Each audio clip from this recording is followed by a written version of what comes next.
Hello Year 11, here we are with the last of these extension videos for Chapter 1, last of our algebra, and this is, what have we been looking at here? We have been looking at completing the square.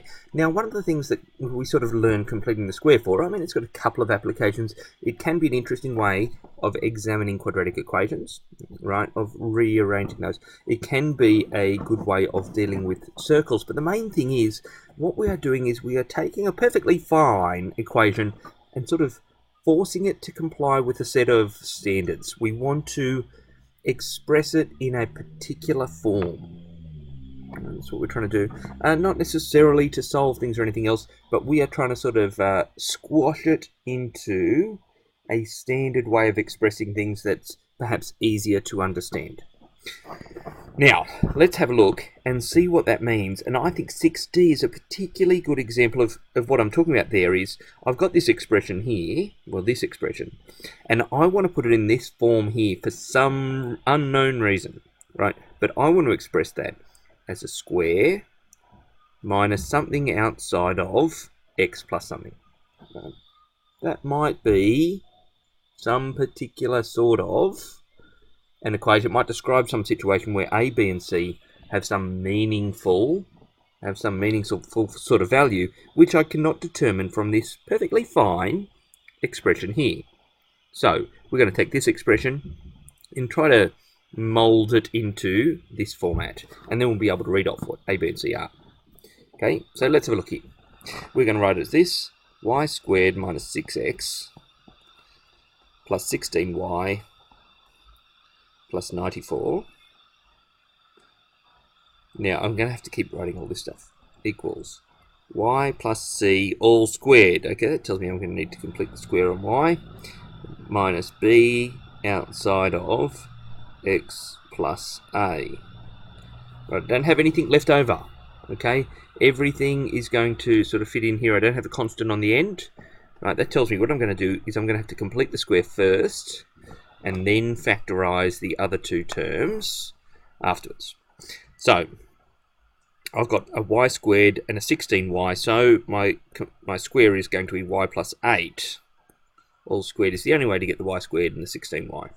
Right, but that is going to produce a 64, right, which is unaccounted for at the moment. So I'm going to take that 64 away again. Now, if I just expand this part here, I get y squared plus 16y plus 64 minus 64, y squared plus 16y. Right, that accounts for those two parts there. Wonderful. And I've got minus 6x plus 94 equals this stuff here, y plus c all squared minus b outside of x plus a.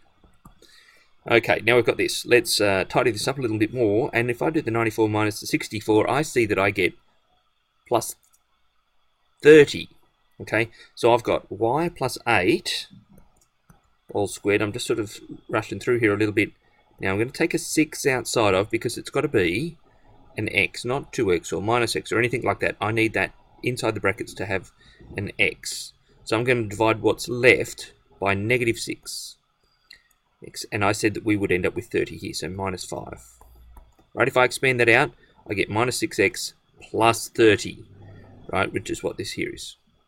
Plus 30 equals this thing here again, y plus c all squared minus b x plus a.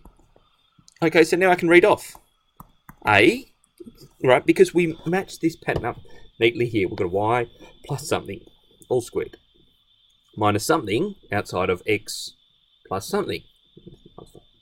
Okay, so it neatly fits that pattern, so I can read these things off. A is minus 5. B, right, that's the term here outside of that second set of brackets. Now, it's not minus 6, is it? Because it was going to be minus b, right? So it's minus 6. Okay, the minus is already taken care of. Okay, so b is 6. And c is 8. C is 8. There we go.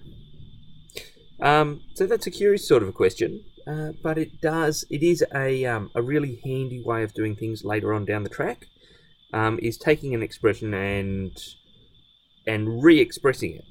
Expressing it in a form that is more familiar to us so that we can read particular values off it. All good? Right, well, that's the last of the extension videos for Chapter 1, Algebra. And really, if there's one thing that you've got to be really good at in this course, it's algebra.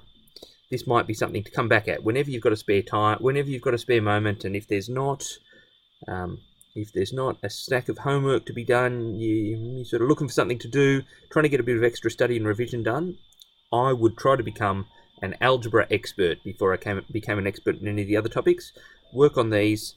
Don't just do the questions that I've done. Certainly you can watch those and see how they go, but try to do these other challenge questions as well as the development stuff and anything else that you can find there. But certainly work at becoming an algebra expert will go a long way in this course. Okay, thanks guys.